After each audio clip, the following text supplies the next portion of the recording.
have taken place in Gaza in the last 26 months. And it would be hypocrisy, racist hypocrisy, to mourn for the dead of Bondi and to say nothing of the dead of Rafah City, of Gaza City, and the rest of the Gaza Strip, and indeed of the many people killed and made homeless in the West Bank, a genocide there taking place away from the view of most of the world's media. So we stand here to oppose all forms of racism. It goes without saying we oppose anti-Semitism. We're Jews after all. It's not nice to be picked on. It's not nice to be vilified. It's certainly not nice to be shot at. But it's also the case that that is not the major form of racism in this country. There are multiple forms of racism in this country. Islamophobia against Muslims, and we've seen a spike just in the last few days of Islamophobia. A Muslim school in the western suburbs had racist graffiti. A mosque in Brisbane, racist graffiti. In Sydney, pigs' heads and other parts were thrown into a Muslim cemetery. And we know that is only the tip of the iceberg. We almost certainly can say that there will have been women in the past week wearing the hijab who will have felt unsafe, who will have been abused. And there's other forms of racism that we need to stand up against. Racism against migrants, as well as of all backgrounds. And one of the shocking and horrible things of the politicisation of the horrors of Bondi is the way that the ghouls of the far right jumped in before the blood was dry, before the funerals were held, to demand that there be a ban on migrants, and especially migrants of a particular type, meaning Muslim migrants. So when we stand against racism, we have to stand against all forms of racism. Anti-Semitism is real, but it is not the only or the major form of racism. And we cannot fight anti-Semitism if we do not fight the other forms of racism. I saw one report of a morning gathering in Brisbane, which was dominated by the Israeli national anthem and Israeli flags.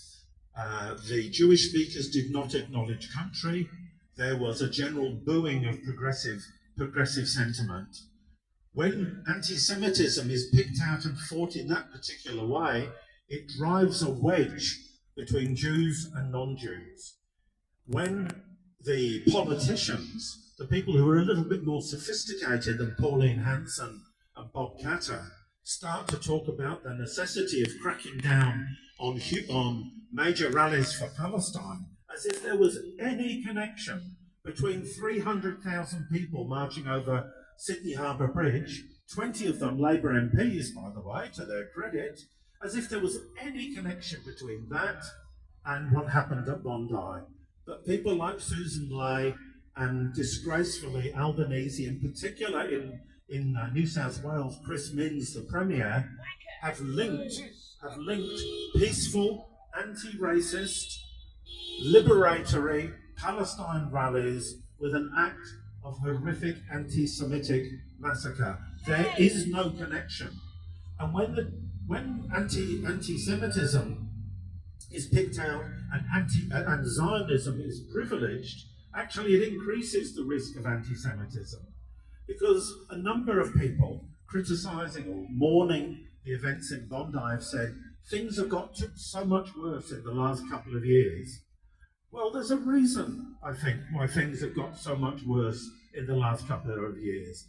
There's a genocide going on in Gaza. Now, I'm confident that all of us here have responded over the last 26 months in a progressive way. We've come in behind our Palestinian sisters and brothers. We've stood for Palestine. We've insisted that the horrors and the fighting did not start on October the 7th. We've argued against colonial settler states, against apartheid, against imperialism. But some people, when they hear that all Jews support Israel, because apparently that's the only choice that is available to us, if all Jews support Israel and Israel carries out a genocide, then the argument becomes legitimate in the minds of some people, not you, not me, but some people, that actually Jews are a legitimate target if you're angry about the genocide in Gaza. And we need to break that link and say that to stand up for the rights of the Palestinians is not anti-Semitic. Actually, it strengthens anti-racism and makes the fight against anti-Semitism that much stronger. One last point before I sum up. We have been told on social media that by being here as anti-Zionists, we are anti-Semitic. Absolute nonsense.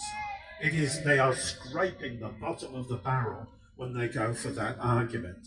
But I think it's worth remembering that there are people who collaborate with anti-Semites, and it is actually the Zionists themselves. And I could give you a string of examples, but I'll give you one which I think sums it all up. Earlier this year, in October, Tommy Robinson, who is Britain's leading Nazi, was invited as a guest of honour by the Israeli Minister for the Diaspora to visit Israel. Tommy Robinson, if you haven't heard of him, he's Britain's leading Nazi. He leads racist and anti-Semitic thugs on the streets. He's on the record with anti-Semitic remarks.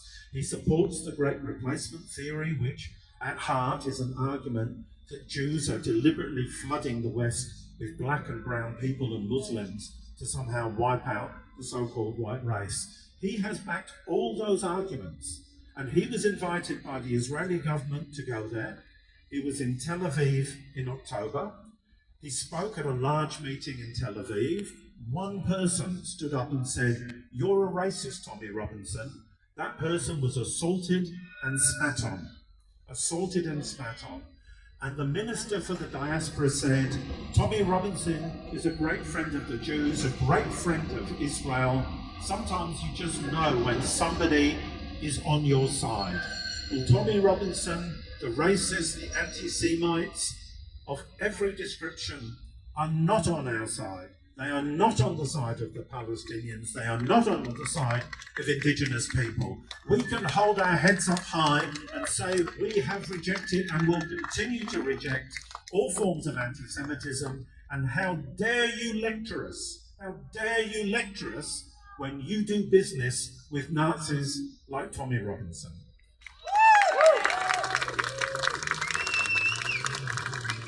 So simply our message is this: oppose all forms of racism, oppose genocide, stay on the streets, and all of us, the next time we'll see each other will be on Invasion Day when we march behind our sisters and brothers. Thank you.